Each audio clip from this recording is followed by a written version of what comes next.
Glórias a Jesus.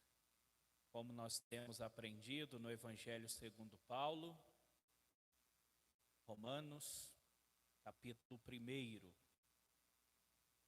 Glórias a Jesus.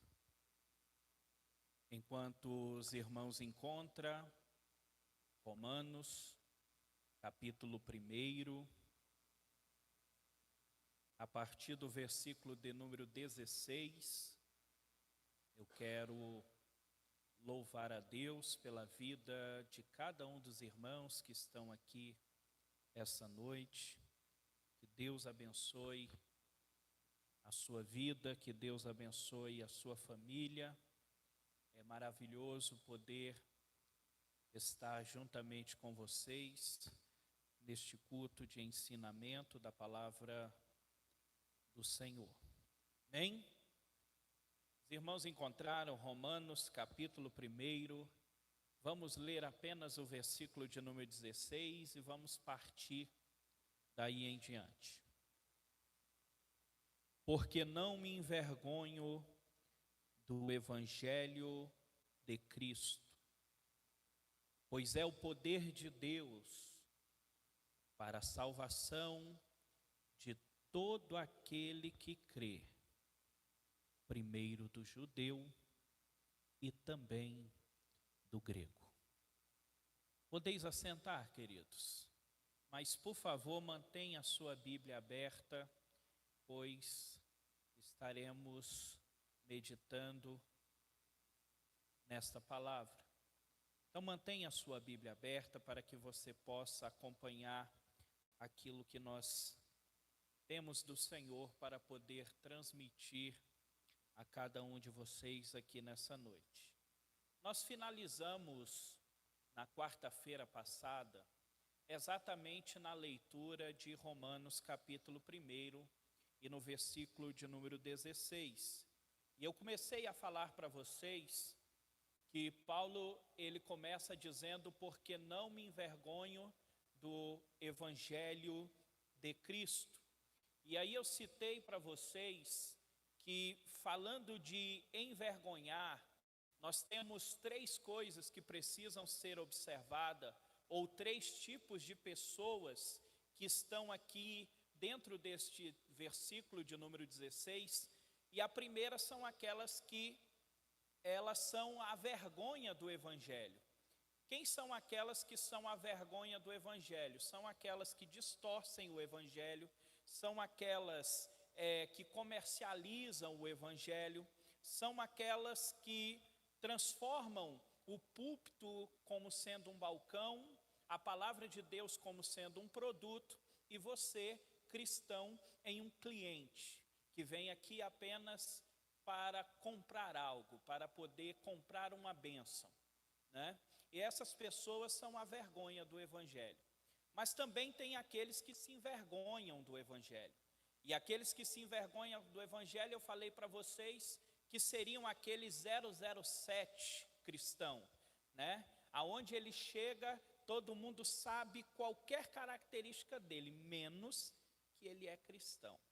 E eu me lembro de um filme que eu assisti um tempo desse, que o rapaz ele chega para visitar uma pessoa que estava doente, e via de regra, às vezes a gente vai visitar alguém que está doente e em vez da gente consolar eles, é eles que consolam a gente. E aí ele vai conversar com aquela pessoa e aquela pessoa pergunta para ele: quem é você? Define quem é você. E aí ele disse: eu sou um professor de física e tudo mais. Aí ele fala: tá, e se você deixar de ser professor, o que você é? Aí ele diz: eu sou um pai. Aí ele diz: Deus ajude que você não perca os seus filhos. Mas se você perder os seus filhos, quem você é? Aí ele fala: não, mas eu sou um marido. Aí ele: Deus ajude que você também não perca isso. Mas se você perder, quem é você? Aí ele disse: eu sou um cristão. Aí ele disse: e quanto é importante isso? Ele disse: é mais importante do que qualquer coisa. E ele disse: e por que está no final da lista? Isso deveria ser a primeira coisa que define a gente. Somos cristãos. Servimos ao Deus Criador dos céus e da terra. Então existe aqueles que se envergonham do Evangelho, se escondem, né? Mas também existe aqueles que não se envergonham do evangelho. E aí eu citei para vocês que Paulo está fazendo a colocação, mostrando que todos nós fomos mordidos pela serpente.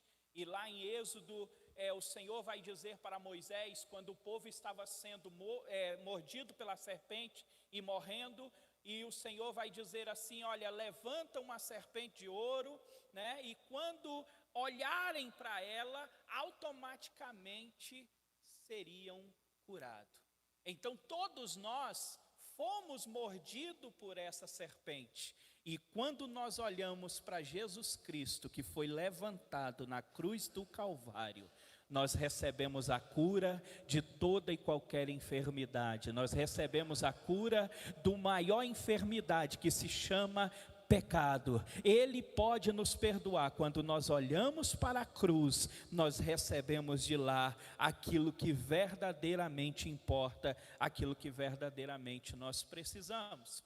Mas o texto do versículo de número 16, aí nós vamos seguir agora, o versículo de número 16, ele vai dizer ainda que, pois é a potência de Deus para a salvação de todo aquele que crê.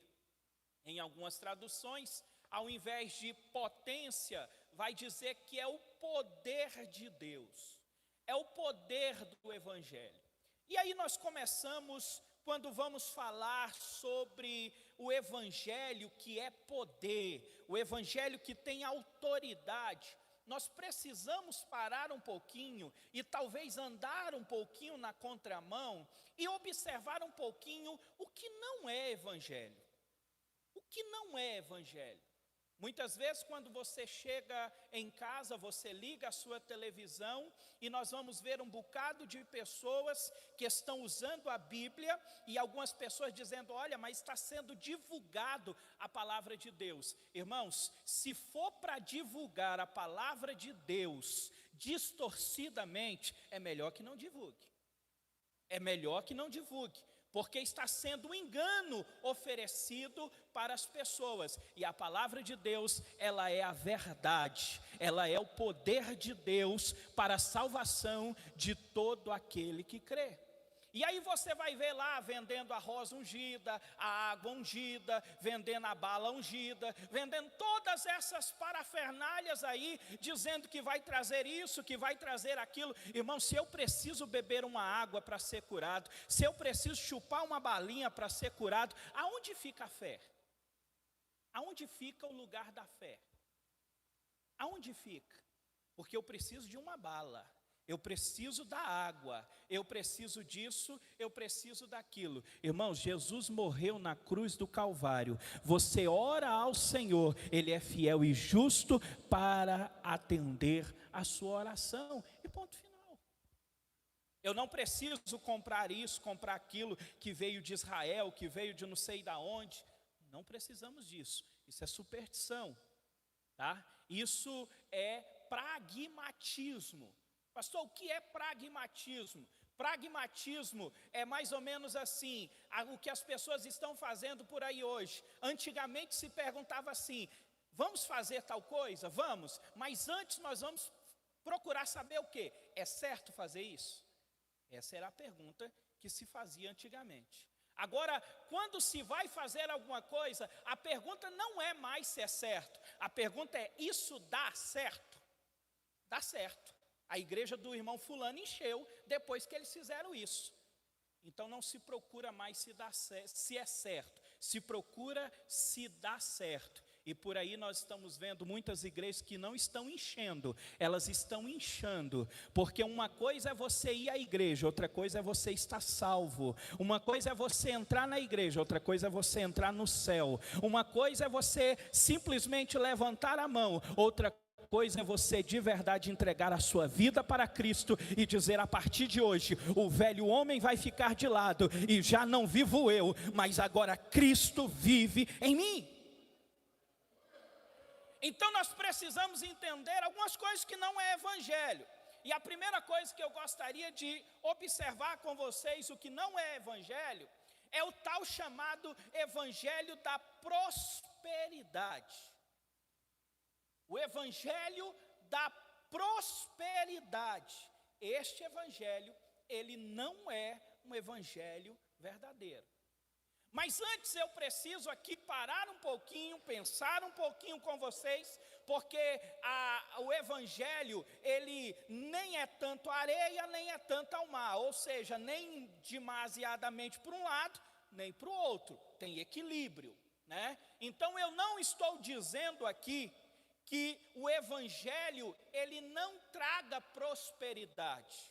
O evangelho, ele traz prosperidade, eu provo para você. O camarada que gastava todo o seu salário na cachaça, ele não gasta mais com cachaça. O cara que gastava todo o seu dinheiro na droga, ele não gasta mais o dinheiro na droga. O camarada que gastava todo o seu dinheiro na jogatina, lá nas mesas de tantas coisas que tem por aí, esses jogos de azar que tem por aí, ele não gasta mais. Porque ele entende o que diz lá em Isaías, capítulo de número 53, dizendo que você só gasta o teu dinheiro naquilo que é pão. Então, automaticamente, o dinheiro começa a ser administrado de forma correta e automaticamente a bênção de Deus vai trazendo prosperidade sobre a minha e a sua vida. Então eu não estou dizendo aqui ou defendendo aqui a teologia da miséria. Não estou defendendo isso não, tá? Preste atenção para você entender. O que eu estou dizendo que não é evangelho é essa teologia da prosperidade, da barganha. Olha, você dá 10, Deus te dá 100. Olha, você dá 100, Deus te dá 1000. Se você der 1000, Deus te dá 10.000. Se você der 10.000, Deus te dá 100.000. Irmãos, Deus, ele não faz barganha. Não tem barganha. É essa teologia da prosperidade que eu estou falando. Agora, é claro que a lei da semeadura, ela está presente em toda a nossa vida. Aquilo que você planta, você colhe. E semelhantemente, quando você planta na obra do Senhor, automaticamente você vai colher também as bênçãos de Deus na área financeira na sua vida. Da mesma forma que se você não planta na área financeira, na obra de Deus, você também não tem o que colher. É simples, irmãos. Plantar é opcional, planta quem quer. Agora, colher é obrigatório. Se você plantou, você vai colher. Se você não plantou, você não colhe. É simples assim. Obrigado. Estão entendendo? Então, o que não é evangelho? O evangelho da prosperidade não é evangelho. Mas o que também não é evangelho? Não é evangelho o evangelho que está centralizado em milagres. Você já viu aquelas pessoas que pregam somente a cura para o seu corpo?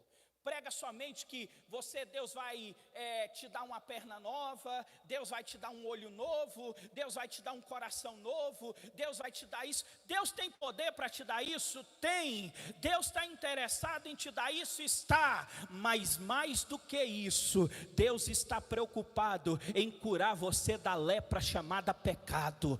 Deus está preocupado em curar o teu espírito. Deus está preocupado em curar a tua alma. Deus está preocupado em tirar você do mundo, do pecado, da maldade, te dar um coração novo, para que você possa ter a eternidade com Ele, quando Ele voltar. É isso que é.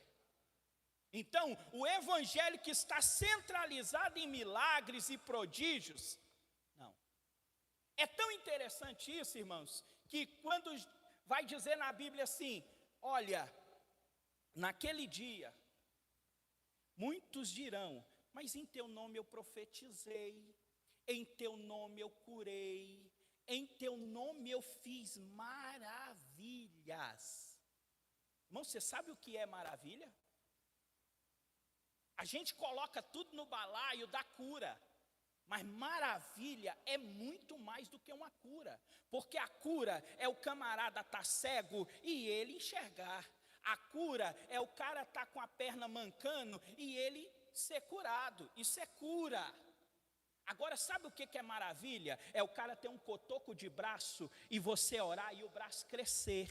É o cara ter só um pedacinho da perna, você orar e a perna crescer. Isso é maravilha. E o Senhor está dizendo que muitos que são usados em maravilhas, é mais do que cura, naquele dia vai dizer: Senhor, mas eu fiz maravilha. E Ele vai dizer: apartai-vos de mim, porque eu nunca tive um relacionamento com você.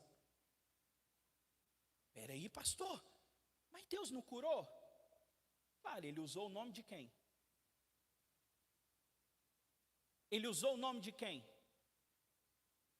Curou por causa do nome de Jesus. O nome dele é que tem poder, o nome dele é que tem autoridade. Porque se você tentar expulsar um demônio no teu nome, irmão, a gente leva uma coça feia de Satanás. Vai. É o nome de Jesus que tem autoridade, é o nome de Jesus que tem poder, é Ele que é Deus em cima, Deus na terra, é Ele que é Deus em todos os momentos e nunca irá perder o seu trono, é Ele. Então, essa teologia, ou este evangelho aí, do milagre, do prodígio, que está calcado somente nisso, isso não é evangelho. Mas em terceiro lugar, o evangelho que Paulo anuncia não é o evangelho do descompromisso com o senhorio de Cristo. Ou seja, o evangelho verdadeiro é o evangelho que é centralizado em Cristo, é o evangelho cristocêntrico, não é o evangelho antropocêntrico, aonde o homem é o centro. Aonde tudo é voltado para o homem, aonde, está lembrado daquele dia que alguém te humilhou? Fica tranquilo, um dia você vai estar lá no palco, e ele vai estar lá embaixo, e ele vai se arrepender de não ter te ajudado. Esse evangelho sabor de mel aí, não é o evangelho de Cristo não, viu?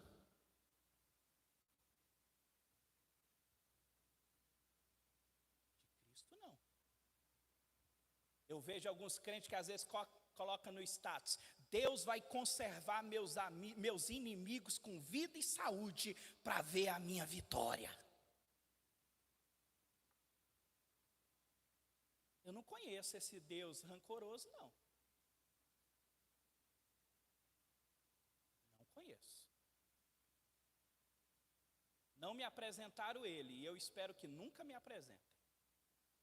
Porque esse aí não é Jesus, esse é Genésio.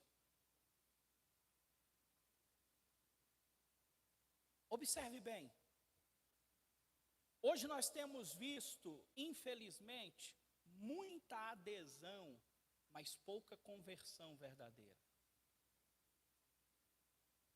Hoje nós estamos vendo muito ajuntamento de pessoas, mas pouco quebrantamento diante de Deus.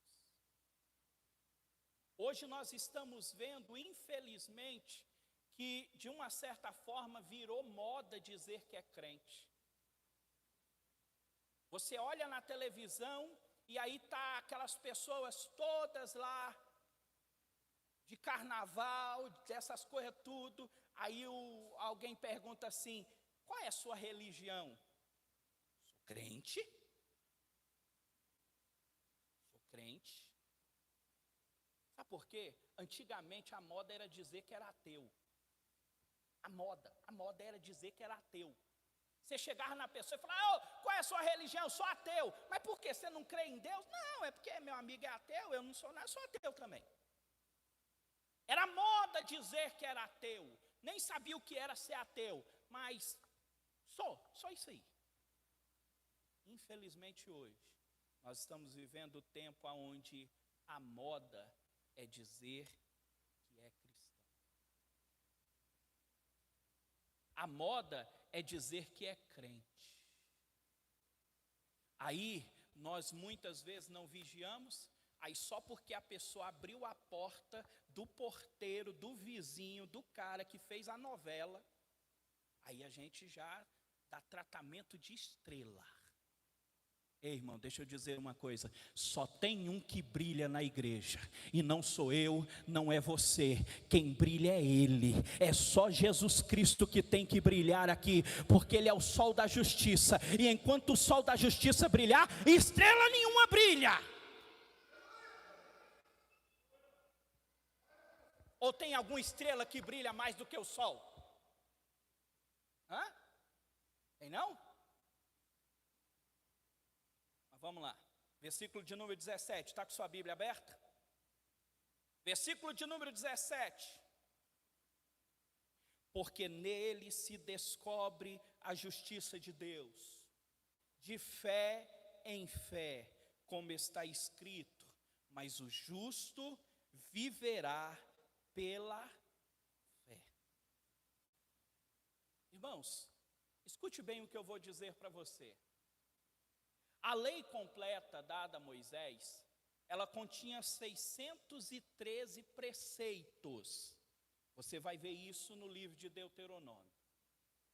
Mas Davi, no capítulo de número 15 de Salmos, ele vai resumir esses 613 preceitos em apenas 11. Depois vem Isaías, no capítulo de número 33, no versículo 15, e ele vai resumir, ele vai reduzir esse número para apenas 6. Depois vem Miqueias, lá em Miqueias 6:8, e ele vai limitar agora a apenas 3. E aí Isaías, em um outro texto, ele vai trazer dizendo que é apenas 2. Você vai ver isso em Isaías 56:1. O próprio Jesus, ele em 2 textos, que foi Mateus 20, 37 a 40, e em Lucas 10, 26 a 28, ele vai resumir também a questão dessa lei e dos preceitos. Mas quando olhamos para Paulo, e quando olhamos para Abacuque, eles vão trazer algo extraordinário. Porque se você pegar a sua Bíblia agora em Abacuque, capítulo de número 2, o versículo de número 4, ele vai dizer assim: eis que a sua alma está orgulhosa, não é reta nele, mas o justo pela sua fé viverá. Irmãos, o justo pela sua fé viverá. Isso é tão grandioso, que quando Martinho Lutero entendeu esta palavra, Martinho Lutero causou uma revolução, porque ele entendeu, e não somente entendeu, mas ele vivenciou isso. E aí quando nós chegamos no Novo Testamento, você vai ver 3 vezes sendo citado. Romanos 1,17 vai falar sobre isso, mas em Romanos 1,17, a ênfase do texto está no justo. Quando você olha para Gálatas capítulo 3, versículo 11, você vai ver mais uma vez falando sobre isso, só que a ênfase aqui está no viverá. E quando você chega em Hebreus capítulo 10, versículo de número 38, você vai ver mais uma vez falando sobre isso, mas agora a ênfase está em da fé. O que eu estou querendo dizer com isso? Na verdade, eu não estou querendo dizer, porque quem quer, não faz, né? Na verdade, eu estou dizendo que o justo, ele é salvo pela fé, vive pela fé, caminha de fé em fé. Irmãos, sabe o que é isso? A fé é um meio de vida.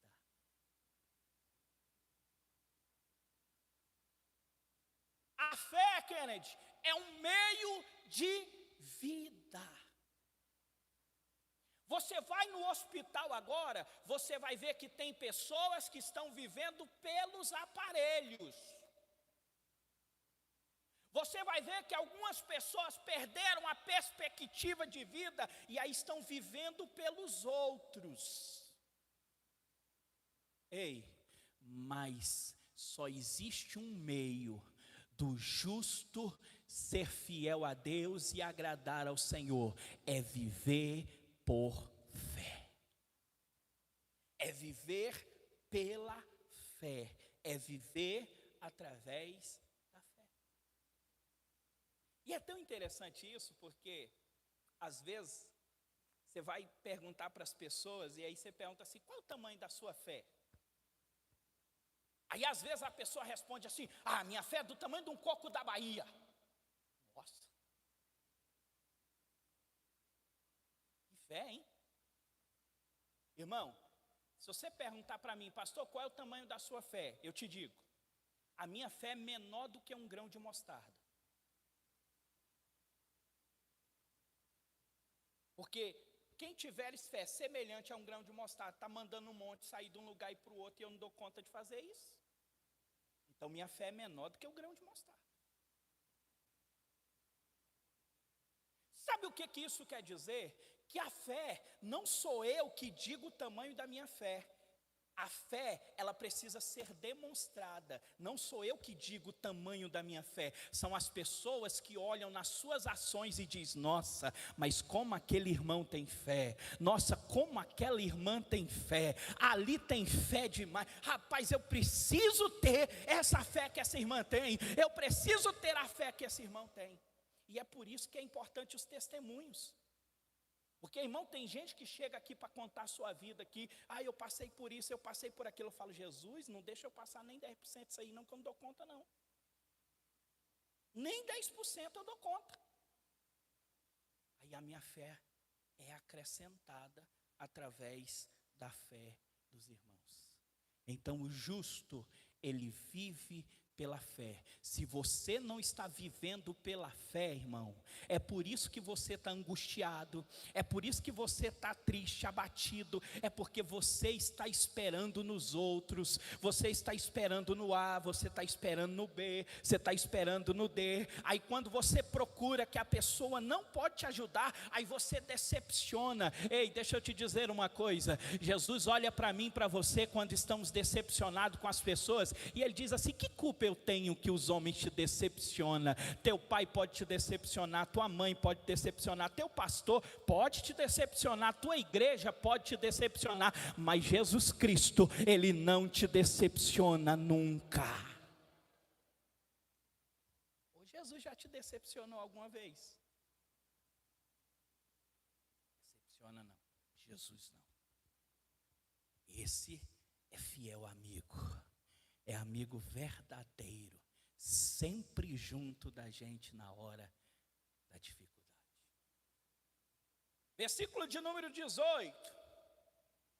Porque desde o céu é revelado a ira de Deus contra toda a perversão e iniquidade dos homens, que detêm a verdade prisioneira da injustiça. Irmãos, Paulo aqui, ele está combatendo algumas coisas. A primeira coisa que Paulo está combatendo aqui é aquela falácia de que o homem é essencialmente bom. O homem, ele é essencialmente bom. Irmãos, eu discordo plenamente dessa teoria de que o homem, ele é essencialmente bom. Não, o homem é mau. O coração do homem é mau. O coração do homem, ele é perverso. Que isso, pastor, eu sou bom. Você é bom por causa da graça e da misericórdia de Deus. Porque se não fosse a graça e a misericórdia de Deus, você faria coisas que até o diabo duvida. Se não fosse a graça e a misericórdia de Deus, vai dizer que quando alguém fala mal de você, ou se levanta com você, o sangue não já começa a ferver, não dá vontade de fazer isso, de fazer aquilo outro. Sabe por que você não faz? Não é porque você é bom, você não faz porque Jesus Cristo habita em você. Porque Jesus Cristo habita com o Espírito Santo em você. O homem, ele é mau. Outra ideia que Paulo vai rejeitar é a ideia que apenas,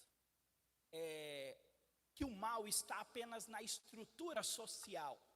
Ou seja, depende do ambiente que você está, depende do lugar aonde você convive, depende do ambiente. Irmãos, deixa eu dizer uma coisa para você. O coração do homem, ele é a fonte poluída. O coração do homem, ele tem toda sorte de sujeira e maldade. É por isso que quando nós aceitamos a Jesus como nosso único e suficiente Salvador, nós precisamos pedir um coração novo, nós precisamos nascer de novo, nós precisamos entregar a direção da nossa vida ao Espírito Santo de Deus, porque a estrutura do homem é mal. O homem é mau. E aí, outra coisa que às vezes a gente vê as pessoas ensinando por aí, que o maior problema humano é a falta de conhecimento. Não, o maior problema do homem é a falta de conhecimento.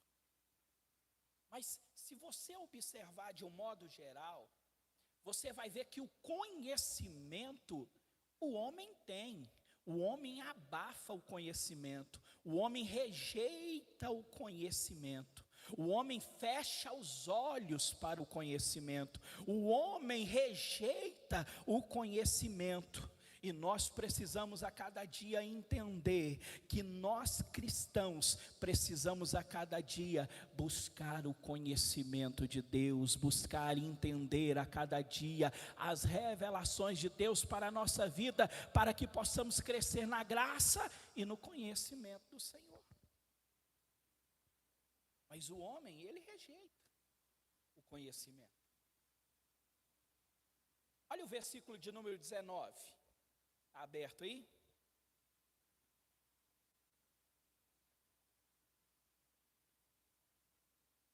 Porquanto, o que de Deus se pode conhecer, nele se manifestou, porque Deus mesmo lhes manifestou. Bom, deixa eu fazer uma perguntinha para vocês. O homem tem condição de conhecer totalmente a Deus? O homem não tem condições de conhecer totalmente Deus. Então o que nós conhecemos de Deus? Aquilo que Ele se permite ser conhecido. Ninguém pode dizer, nossa, eu conheço a Deus. Eu fico vendo algumas pessoas que às vezes olham assim, aí vê uma manifestação e diz, isso aí não é Deus não. E a multiforma de Deus? A multiforma do agir de Deus. Às vezes você pensa que Ele vem num vento, Ele vem na chuva. Às vezes você vê que Ele vem no trovão, e Ele vem com a voz suave mesmo. Deus tem várias formas de agir. Às vezes você acha que vai vir um profeta que vai levantar, pôr a mão na sua cabeça e vai dizer, eis meu servo. E aí você está lá no meio da rua, um bêbado te para, e Deus usa o bêbado para falar com você.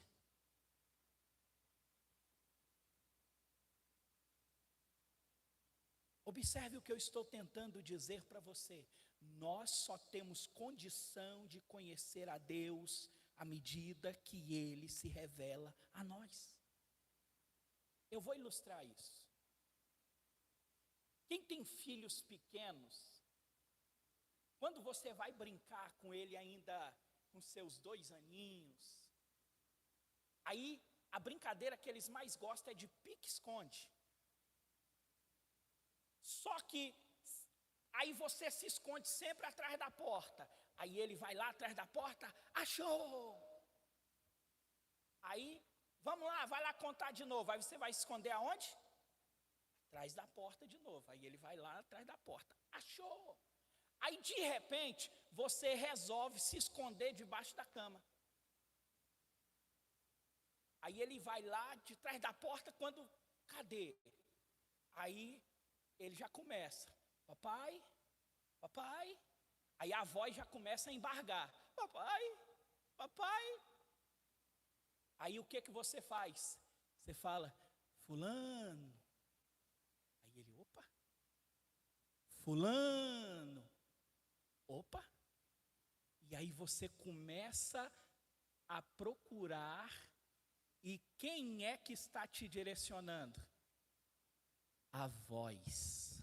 A voz do seu pai é que está te direcionando até você encontrar ele. Você não entendeu? Eu vou te explicar. Você quer encontrar a Deus? Então para de ir atrás de profetada. Abra a palavra de Deus, porque a boca de Deus é a sua palavra. Ele já deixou ela escrita. Você quer ouvir a voz de Deus? Ela está aqui para te direcionar, para te guiar, para te orientar, para te dizer aonde ele está, aonde você pode encontrá-lo. Porque às vezes a gente diz assim, Deus se afastou de mim. Não, Deus não se afastou de você. Ele continua no mesmo lugar. É você que tem se afastado dele. Somos nós que nos afastamos dele. Então, Deus, ele quer se revelar ao homem? Quer se revelar ao homem. Mas a revelação dele está aqui, ó. Você nunca vai ter a revelação de Deus se isso aqui só serve para ficar aberto no Salmo 91 lá na estante da sua casa, pegando poeira.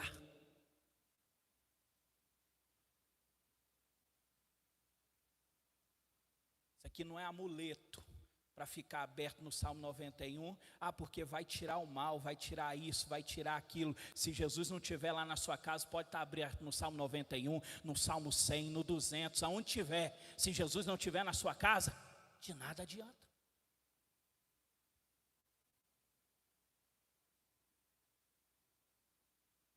Romanos 1:20.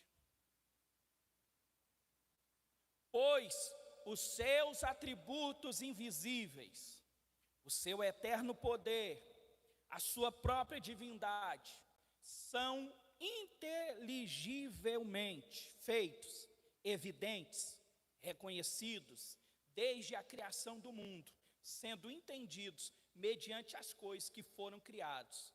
Tais homens são indesculpáveis.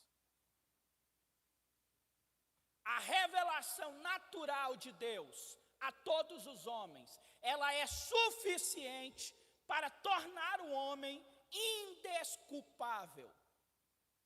Ou seja, todos os homens, eles são indesculpáveis perante Deus, através da verdade de Deus que é manifestada a eles através da luz, da consciência que Deus colocou dentro de cada um de nós. Deus, quando ele criou o homem, ele falou, eu vou colocar um juiz dentro dele. Aí ele colocou a consciência. E aí na consciência, ele colocou o que é certo e o que é errado. Então ninguém pode dizer assim, mas eu fiz isso porque eu não sabia. Eu fiz aquilo porque eu não sabia. Não, a consciência que Deus colocou dentro de você, ela te mostra o que é certo, ela te mostra o que é errado. Ela te mostra o que agrada a Deus e o que desagrada a Deus. E essas pessoas são indesculpáveis diante de Deus. Irmãos, entenda bem o que eu estou dizendo para você. Paulo, ele está tentando mostrar que o ateísmo é uma tolice. Uma tolice. Você tem que ter mais fé para ser ateu do que para crer. Você quer que eu te conte um segredo? Eu não tenho fé suficiente para ser ateu. Eu não tenho. Para ser ateu, não.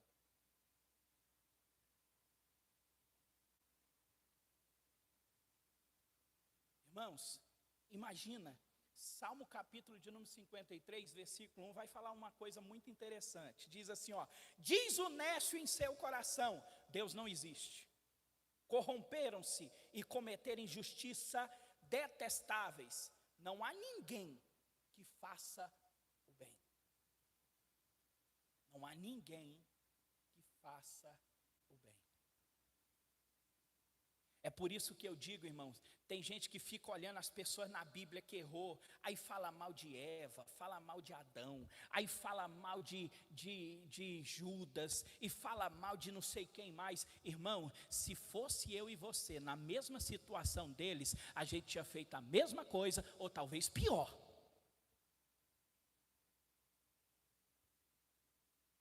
Porque isso está no homem, está dentro do homem. Versículo 21 e 22. Porque conheceram a Deus, contudo não glorificaram como Deus, nem lhe deram graças. Antes, na especulação de seus raciocínios, se desvaneceram, e o seu coração insensato se encheu de trevas, inculcando com sábios, tornaram-se insensatos. Irmãos, põe uma coisa na sua cabeça. Tudo aquilo que começa na mente, ele vai para o coração. O raciocínio errado, ele vai levar ao coração trevas. Se você fica vagueando o seu pensamento naquilo que não é bom, naquilo que não presta, irmão, tem gente que só vê a sua vida rodeada por demônio. Tudo é o demônio, tudo é o diabo está fazendo isso, o diabo está fazendo aquilo, o diabo colocou isso, o diabo colocou aquilo. Irmão, se você está guardado por Jesus, o diabo não pode tocar em você. Você está guardado debaixo da potente mão de Deus, o inimigo não te toca. Então tira essas coisas da mente. Aí tem um ditado popular que diz assim, que mente vazia é o quê? Oficina do diabo. Irmãos, quando você está com sua mente vazia, o diabo se aproveita da mente vazia, porque você está dando lugar para o diabo. E Efésios, carta de Paulo a Efésios, ele vai dizer assim, não dê lugar ao diabo. Então nós precisamos blindar a nossa mente com as bênçãos de Deus sobre a nossa vida. Grandes coisas fez o Senhor por nós, e é por isso que estamos alegres. O Senhor tem feito coisa na tua vida, o Senhor tem feito coisa na tua casa, o Senhor tem feito coisas na tua família, o Senhor tem cuidado de você. Então deixe essas coisas ruins que estão acontecendo de lado e glorifique a Deus, porque Ele é bom. Porque um raciocínio nulo, ele vai gerar um coração obscuro. Aí você vai viver desse jeito, só vê a vida rodeada de problema, só vê a vida rodeada de dificuldade. Mas deixa eu dizer uma coisa para você, a luta que você está vivendo hoje não é a mesma do mês passado. A do mês passado você já venceu, e o mesmo Deus que te deu vitória o mês passado, Ele vai te dar vitória esse mês, Ele vai te dar vitória o mês que vem, até o dia que Ele chamar o teu nome, você se encontrar com Ele nos ares, para estar juntinho com Ele, para todo sempre. Eu estou dizendo isso para mostrar para vocês a situação hedionda que o mundo está vivendo. Por quê? Porque o homem, ele achou de colocar Deus para fora das suas vidas. E aí nós estamos vendo o que está acontecendo no mundo. E deixa eu dizer uma coisa para você, meu querido e minha querida, as coisas que estão acontecendo no mundo não é nada mais, não é nada menos do que o resultado de colocar Deus para fora da nossa vida.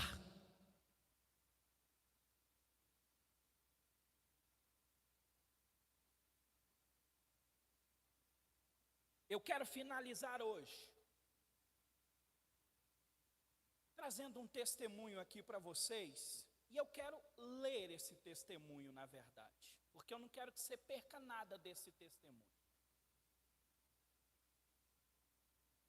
No dia 11 de setembro de 2001, aconteceu um grande atentado nos Estados Unidos, onde as torres gêmeas do World Trade Center foi colocada no chão.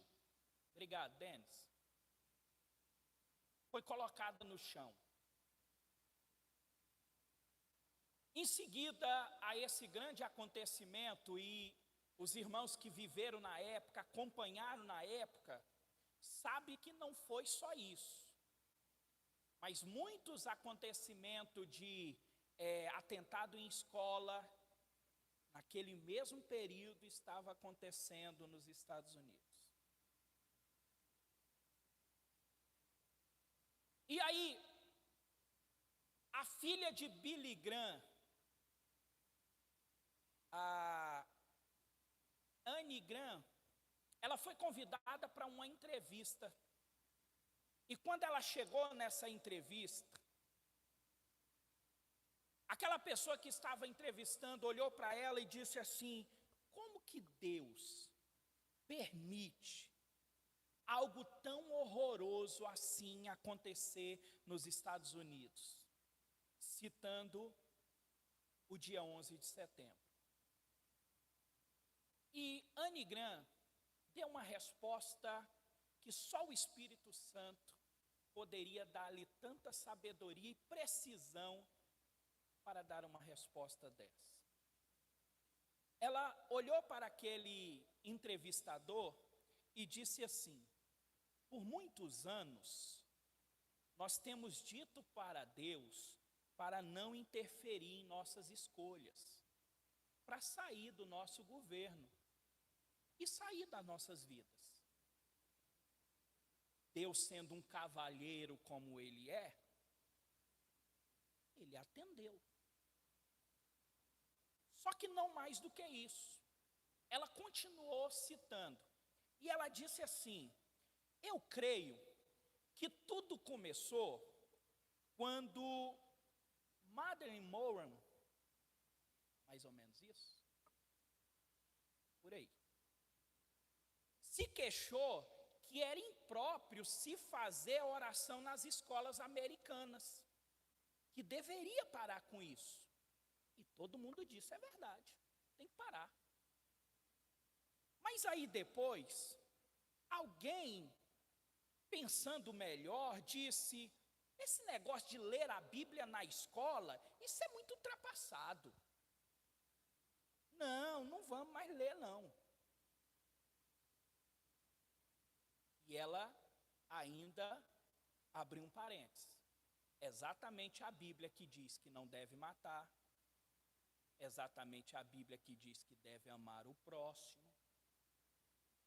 foi banida das escolas. Logo depois, Benjamin Spock disse que não deveríamos mais corrigir os nossos filhos, porque isso iria causar uma deformação na sua formação e tal. E a gente olhou e disse: o camarada, ele é formado, ele deve saber o que ele está dizendo, não vamos mais corrigir os nossos filhos. Depois, alguém disse que os professores não tinham direito de corrigir os nossos filhos na escola. E a gente disse: é verdade. Aí alguém sugeriu que deixasse que nossos filhos fizessem aborto, porque afinal o corpo é deles, eles fazem o que eles quiserem. E nós dissemos: tudo bem, é um direito deles. Aí alguém disse que jovem é tudo a si mesmo, quer conhecer a vida, então é melhor a gente pegar e entregar o máximo de preservativo nas escolas, que pelo menos eles estarão preparados. E a gente disse: isso é uma boa ideia.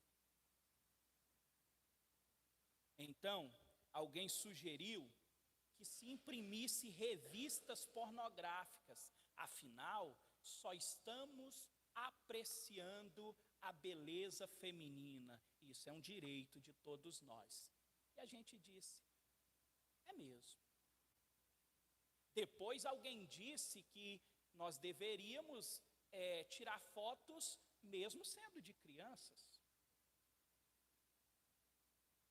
É um direito. E dissemos, tá ok.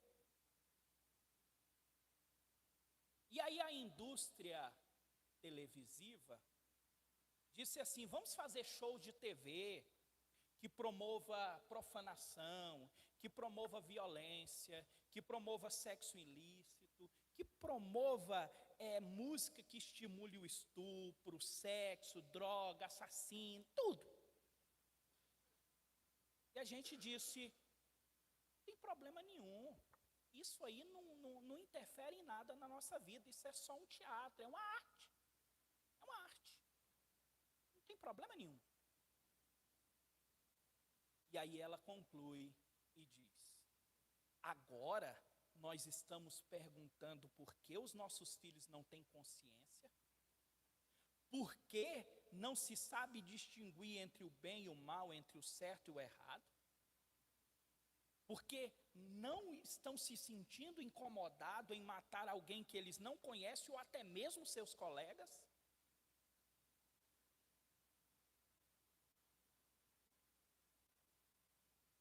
E aí, nesse mesmo período, uma criança, ela escreveu uma carta para Deus.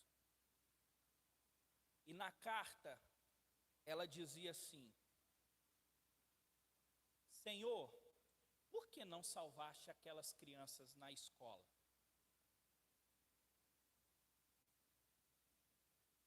Se Deus fosse responder àquela criança, eu imagino que a resposta seria mais ou menos essa. Querida criança, não me deixam entrar nas escolas.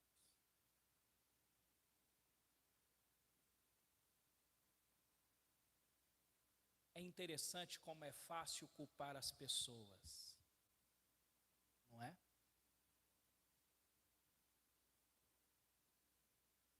É interessante como quando a gente vê o que está acontecendo no mundo, a gente ir para a rede social e gritar, pena de morte, pena de morte, pena de morte.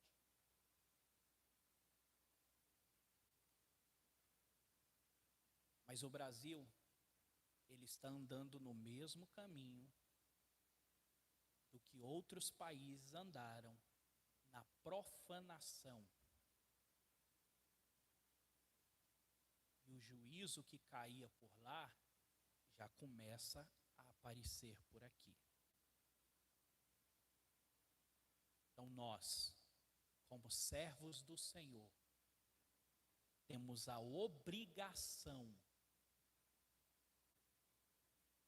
de interceder a Deus, pedindo que Ele tenha misericórdia da nossa nação.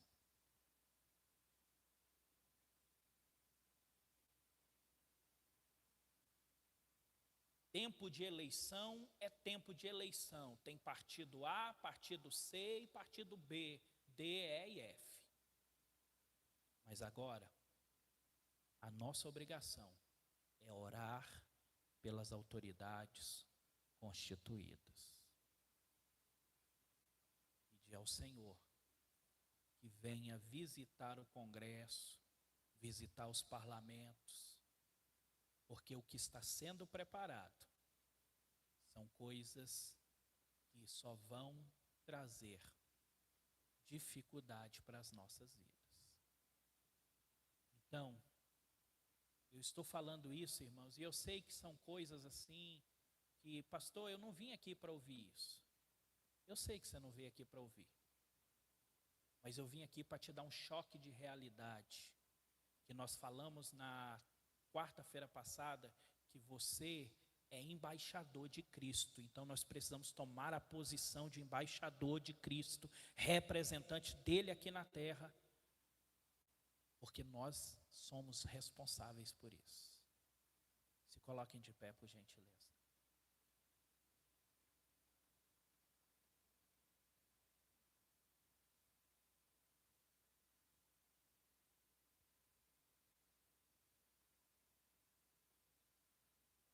Nós vamos orar neste momento. Pedir ao Senhor que Ele venha nos guardar. Nos guardar. Os dias são maus. Os dias são maus. E por enquanto, está acontecendo longe. Mas a gente não sabe o dia que pode acontecer bem pertinho da gente. Então vamos interceder. Vamos dobrar os nossos joelhos e vamos clamar ao Senhor. Vamos assumir o nosso papel. Vamos assumir o nosso papel. Curve a sua cabeça, por gentileza. Grandioso Deus e maravilhoso Pai, te dou graças, meu Senhor, por estar aqui diante da Tua presença juntamente com a Tua igreja. Pai querido, nós sabemos, Senhor Deus amado, que os dias são maus. Nós sabemos que a cada dia o inimigo, Senhor Deus amado, se levanta, tentando destruir as famílias, tentando desestruturar, Senhor Deus amado, a Tua casa. Pai, neste momento eu venho clamar ao Senhor e pedir, revista, Senhor Deus amado, as famílias.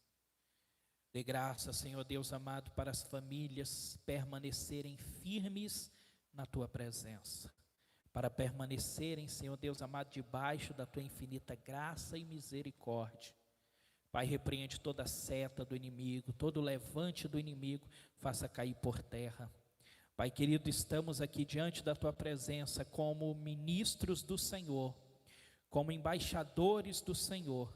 Pai querido, nos direciona, Senhor, nos orienta do que o Senhor quer de cada um de nós e que não venhamos nos acovardar, não venhamos, Senhor Deus amado, retroceder, mas venhamos seguir em frente, que venhamos seguir, Senhor Deus amado, diante da Tua presença, diante da Sua direção. Nos guia, Senhor Deus amado, nos orienta e nos dá graça, em nome de Jesus. Em nome de Jesus te louvamos e te agradecemos, em nome de Jesus. Deus abençoe os irmãos, em nome de Jesus.